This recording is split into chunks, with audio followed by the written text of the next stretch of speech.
तो फ्रेंड्स आप लोग देख सकते हैं कि हमारे बाल में लग रहा पूरा बाग का फूल लेकर।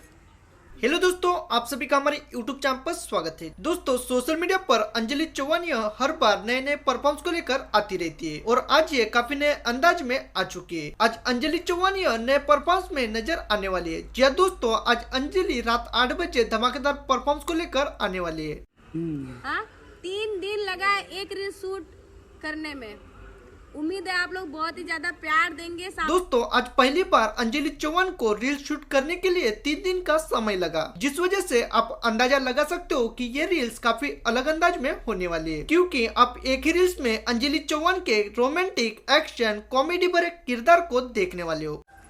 ठीक है, अब आप लोग बताना कौन से सॉन्ग पे मैंने रील शूट किया है और किस मैम का मैंने लुक क्रिएट किया है। आपको बताया जाए तो आज अंजलि और श्रीदेवी मैम और अक्षय कुमार के सॉन्ग पर परफॉर्मेंस करने वाली है। आप लोग कमेंट्स करके जरूर बताएं कि अंजलि किस सॉन्ग पर परफॉर्मेंस करने वाली है और आपको अंजलि चौहान का ये लुक कैसा लगा। अगर आप अंजलि चौहान के फैन हो तो हमारे इस वीडियो को लाइक कीजिए और चैनल पर नए हो तो हमारे चैनल को सब्सक्राइब जरूर करें। धन्यवाद।